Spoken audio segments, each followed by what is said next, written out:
Lovely to see you. And thank you for coming yesterday. No, don't, because I felt that it's my duty as an Indian to voice my anguish, my apprehension at what's happening. And before coming, I was just looking through the pages. There's a big book I have in your grandfather's name. Achha. And I was looking through that, and I know these 2,800 kilometers is nothing. You walk through sweat, tears, and blood, literally. And we have seen history happen from the inner circle. I've watched it from the outer circle. So walking with you, if I don't come with you, it's not fair. My nephew's a photographer. So I said, listen, I want to give a little present to my friend Kamal Hassan. And I said, give me a picture, one of your pictures, as a gift to him. So I want you to guess what he came up with. What picture do you think he gave me? I don't know. Wow. Come, let's go and see it. Yeah. Oh, it's here. Tells you what Kamal is, right? And so this is what he gave me. This is what he came up with. Oh. Oh, he shot this? He shot this, and that's for you, because it tells us your approach, your attitude to life, and the fact that you're a great Indian and a great Tamil. Thank you. And we're proud of you. Thank you. It looks nice, huh? Oh, lovely. I'm quite interested in how you see what is going on in India. Of course, an Indian person, but also a Tamil person, because the view from South India often looks very different. It is. Than the view from North I'm India. sure it is the same from Assam or Meghalaya. The same, exactly. At the capital. We forget history, and we are only agitated by the topical or recent happenings. I talk a lot about Gandhiji now. It is not right from the beginning. My father was a congressman, but my environment made me a bitter critic of Gandhiji when I was in my teens. My father did not say, he said, just read history. I think you're talking from today. Yeah, but today matters, is my question. He's a lawyer, and he didn't argue with me on this case. Around 24, 25, I discovered Gandhiji on my own. And over the years, exponentially, I've become a fan. And that's me, to explain myself. To actually correct yourself and say sorry, that's why I made Hey Ram, Right. a film where I played a parallel assassin, Wow. wanting to kill Gandhiji. And as he goes nearer to the person and the truth, he changes. Yeah. But it's too late. Somebody else does the job that he wanted to do, but he had changed his mind. That's the story of Hey Ram. So you came up with the idea? Yes, that is my way of saying sorry to my Bapu. Excellent. That's quite a sort of sophisticated, intelligent way of looking at the problem. Yeah, because I have to take the onus of all the crimes, including what happened in your family. We let it happen. But I think inside what you're saying is hatred is actually blindness and misunderstanding. Yes, and the worst form of criticism is an assassination. I think that's very cheap. And It's a coward. A coward does that Only, because he has no other way to fight. But that cannot be the answer. So what's your view then of the violence and the hatred that is being spread in the country? I mean, I view it as a consequence of the fear that is being spread in the country. No, this is actually a synthetic, reproduced, manufactured thing. I don't think so, because go into Kerala, more than Tamil Nadu, you will find amity prevails. Unless you doctor it. You can do it from either side. I think there are more sides to it than just Hindu and Muslim. We have to look at all that and understand that this country will flourish only with this plurality. As a person who loves Tamil Nadu, loves the Tamil people, whenever I go there, I try to understand slightly better, what exactly is the Tamil idea, right? And so as somebody who, is looking at it from far, What does it mean to be Tamil? I know that the Tamil language is very important, but what does it actually mean? It means the same as wanting to be a Maharashtrian Yeah. or Telugu or a Malayali. We all have a pride, but I must say something about Tamil Nadu. They always feel that it's an island with parochial mindset and language chauvinism. Everybody is proud about their language, but I can tell you, you can go to a village, any village or town, my town, and just stand in the middle of the road and shout Nehru. A dark man will turn around, or you say Bose. Somebody will turn around and he doesn't look anything like Nehru ji or Bose ji. And they'll turn, you'll find Gandhi, many Gandhis. That is the mindset.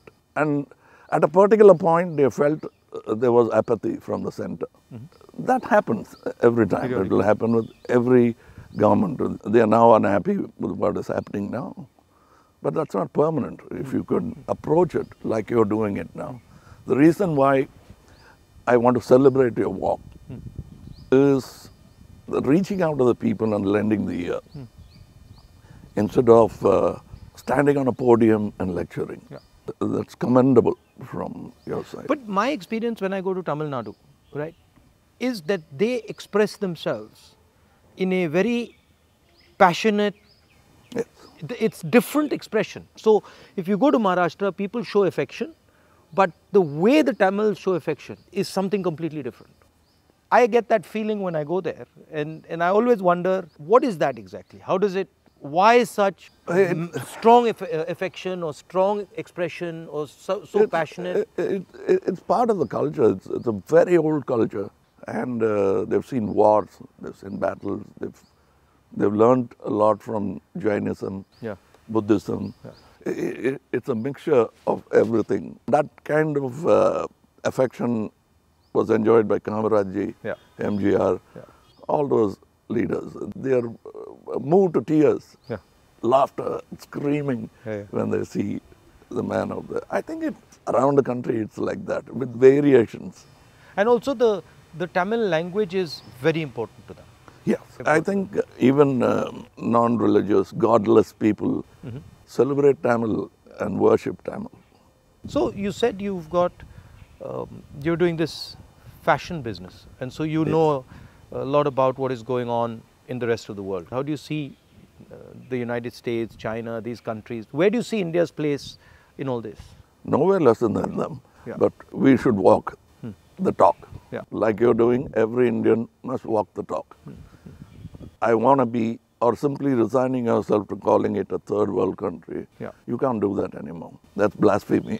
And you said in our earlier discussion that production has a lot to do with it. The ability to produce something and sell it outside India, not just in India. We can't have a toddy mindset because you can't bottle it. It has to be had then and there. We are in G20 not because of one government, successive governments. And whatever good they could do, that has accumulated and come to this day. So we are aware of that. And you were talking about China. I want you to say more.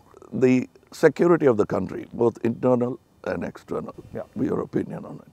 I was speaking to some ex-servicemen the other day, and I was mentioning to them that security today in the 21st century, it's not good enough just to say, okay, what do our borders look like, right?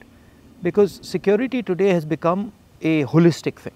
You don't necessarily get attacked from the borders. You can get attacked from inside. You can get attacked by cyber weapons. You can get attacked by, use of your media. So in the 21st century, one has to have a global view about security. And that's where I think our government has completely gone and miscalculated. We constantly hear about what is going on the border. And the fact of the matter is that China has taken 2,000 kilometers of our territory, square kilometers. And frankly, we haven't said anything. The Prime Minister hasn't said anything. The military has clearly said that they're sitting in our territory, but the Prime Minister said nobody has come. This sends a very clear message to China. And the message is, we can do whatever we want, and India will not respond, right? And in fact, in some of the conversations that they are having with our military, they're actually making the statement that, look, your Prime Minister himself has said we are not in your territory. So what is the conversation about? So that's one aspect of it. Yeah, to them it will look like we are whistling in the dark to allay fear. Yeah. No, and looking out somewhere no, else. imagine if you are the leader, right? And your forces and my forces are negotiating, and your forces are coming and saying you're in my territory, and then I say no, but your leader has said we're not. So it destroys the entire negotiation position of India. Yes. Right? So that's one aspect of it.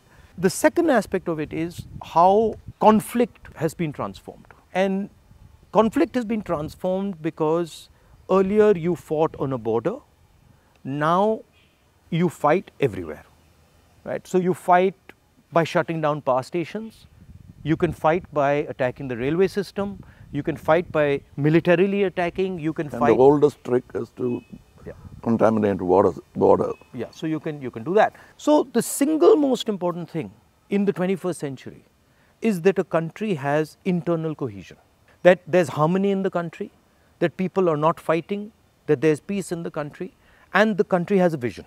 The point is not going to war, right? The point is being in a position where you cannot be attacked. And there's a link between a weak economy, a confused nation without vision, hatred and anger, and the Chinese sitting in our territory. Because they know that we are dealing with internal matters, internal confusion, an internal lack of harmony, and so they can just go in and do whatever they want. So that's one element of the problem. The other huge element of the problem is what has happened in Ukraine, right? And essentially what the Russians have done in Ukraine is they've said, look, we will not accept that the Ukrainians have a strong relationship with the West. And they've basically told the Ukrainians, if you have a strong relationship with the West, we will alter your geography. And that is the exact same principle that can be applied in India. What the Chinese are saying to us is, be careful with what you're doing, because we will alter your geography. We will enter Ladakh, we will enter Arunachal, and what I can see is them building a platform for that type of an approach. So as an Indian person, I don't want to be somebody who's warmongering, but I'd like our country to be aware that there are real problems on the border, and those problems on the border are connected to what is going on inside our country. When Indian fights Indian, when the economy doesn't work, when there's joblessness, our external opponents can take advantage of that situation. Yeah, so that's broadly an opportune moment of distracted. Yeah. So one of the things that we've constantly telling our government is talk about it. If you don't want to talk through the media, at least talk to the opposition. We understand these things. We might be able to help you, advise you, bounce ideas off us, but they just don't listen. So it's the approach that we understand everything. The other aspect of it, which you touched on, is that frankly there's no one who can compete with China. I do not believe that on production, on as far as the economics is concerned, I do not believe that the West can take on the Chinese. I believe that India can take on the Chinese. We have the population. We have the population, we have the people. What do you need to take on the Chinese? You need a young population, you need large numbers of people, you need a large educated base. Compared to China, our population is younger. Exactly, right? And if you see the West, right, and this might be a bit controversial, but they've got too much, they're flabby. They're living in opulence. They are outsourced. And they're outsourced, right? Whereas our people, they know what a struggle is. They understand difficulty. So I think as an Indian person, I see a huge opportunity for India to become, like China, the producer of the world, right? And of course, the West has a space which is high-end manufacturing, high technology, etc., which they're very good at, they'll dominate. And we should try and challenge them on that. But I do not think they can compete with China on the large-scale manufacturing, blue-collar work. And I think that's the tragedy, that we are walking on these streets, you walked with us, and all our children are saying we are unemployed, when in fact we could have huge amounts of employment through our agricultural system, through sort of manufacturing. The constant neglect of agriculture is disgruntled many Tamilians. They're voiced, they came here, they didn't even get an audience. Yeah. India has skills, and it has skills everywhere, right? I always say that the next Satyagraha is the skill set development for India. Right. Because making thousands of lawyers who won't get a job, thousands of engineers who won't find a job. Instead, if you develop their skills, they can have their degree, but pursue their passion. Instead of me talking about other subjects generally, let me talk about where I come from, the film industry. But the number of training facilities, 200 jobs in a film, and there's no ITI for that. So what it is, right, is actually a disrespect of skills. You will not respect the person's skill and then say, okay, as the nation, how do we empower this person's skills? So I gave you the example of Bellary, right, which is the jeans capital of India. Now Bellary should be exporting jeans to the rest of the world, should be exporting different types of jeans, should be innovating on jeans. Right? Bellary has been shut down because of demonetization and wrongly applied GST. And you've literally taken a hub which could challenge the Chinese across the world in making jeans, and you've destroyed it. It used to have 4.5 lakh people working there, it now has 50,000. Like something like what you're doing with Khadi, right? I mean, who would know that that's a Khadi jacket? Nobody. Right? More than the publicity of it, the reach of it. Exactly. And Americans are loving it. And then you got the history of Khadi, right? Because if you start to say, well, this is Khadi from the Indian freedom movement, this is made by Indian people by hand, this is what fought a superpower, you can make a beautiful story out of it. Yes. Yeah. And it's not done in a modern factory. Yeah. It's done by people sitting in villages and handmade. Exactly. You know, I'm very happy and honored to be sort of partnering with these people who've been neglected. They're almost on the verge of closing down and going back, thanks to GST. So how many people now are working there? We have started, we have not started a full-fledged tailoring system because we only have 12 outlets and we can supply with a number of tailors. But the number of weavers are many. Right. They are in Telangana, Karimnagar. We are sourcing it. We are going even to Kutch and other places so that we can bring India together. So that's it was very nice. It was very nice of you to come, I must say. I with all the situation and the BJP and sort of the ability they have to coerce, I think it's also a brave thing. That's why I think that's why he gave. He came up with that idea of the picture. It's not easy. I'm glad he thinks of me that way, but I still remember the speech by Gandhiji when he said, "Shake the lion's mane," for which he was incarcerated. So we have the strength and ability, but I'm happy that you're meeting people, practicing jujutsu, walking miles and miles and miles. It's nice. And because you're doing exactly what Gandhiji did, to understand the nation before fighting for it. No, it's quite a fantastic experience. I remember walking from Tamil Nadu into Kerala. It's completely different. Yeah. And as you said, it's changed, but then it's the same. So there's huge commonality and then there's huge difference. That's the individuality of it. That's the plurality that we should not lose at all. Yeah. And I think a lot of what we traditionally have is also the artisan, the small and medium person, the little clusters who have huge skill, but they are sort of hidden away, hidden treasures, so to speak. Yeah, I think it's very important that a government in position should bolster like farmers during the Gaja calamity. For them, after some time, party affiliations don't matter. Yeah. The calamity that they're facing is the pain is the most important thing. It doesn't matter. Yeah. And politicians always go and talk about the next election. Yeah. And their trajectory is towards that, and that they don't like. Yeah. They can't tend to take their eyes off it. Yeah. Politicians. I find that. And I get criticized a lot, sometimes where they're like, oh, he's not election centric. I mean, I think of course, one has to fight elections, one has to be in politics, one has to take them seriously. But there's also another role of people. There's a role of bringing people together, of listening, of being affectionate. You know, that role, I think, is a very important role.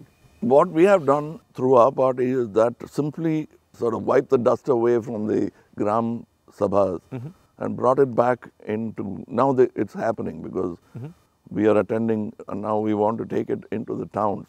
I think people should participate in politics, not necessarily electoral politics only. Exactly. But they must have a firm say that politicians will have to understand it's not all about number crunching, that they'll have to answer certain things. And people should also feel that I can vent or complain. I can say something, and politicians should also feel that I can take some punishment. You know, he's shouting at me, okay, no problem. I did something wrong. I go and listen to what he's doing, what he's saying. I think that's, you know, people don't like criticism. I think criticism is a good thing. I think we are a very young democracy still, in spite of 75 years. The reminiscence of the monarchy is still in our mind. Yeah. No, that's a profound thing you've said. It's true. It's still, they want loyalty. And politicians who are in power want to somewhere behave like a king. Because we are not, it's not too far behind in history that we had princely states. 70 years, But I think if you look, a lot of sort of our chief ministers and leaders, the approach is that of a king. You know, you're like unilateral decisions. I will do whatever I want, not taking into account what people feel, not listening. I think there's quite a lot of that. Yeah, and they are offended when you call them a civil servant. Yeah. I'm not a civil servant. Yeah. I'm in position, I'm in power. But that's what we are ultimately. It should be a position of honor rather than position to usurp. Yeah. The trustee idea of Mahatma Gandhi. Over the time, I'm looking for people who are at least a semblance of that in them, because it's unique. Is a tall international figure. Yeah. And that we realize when he's not there. Well, anyway, I won't keep you. No, I'm keeping you. It's lovely to see you. And whenever you're in Delhi, you know, next time, maybe we go and have a meal or something. Yeah, sure. I'd love to do that. And I'd like you to look into our thing I've sent. I will. I'll give you my your measurements. I will 100%. We'd like to dress you up. Okay, I'll do that. Thank you. Thank you for the time. Thank you.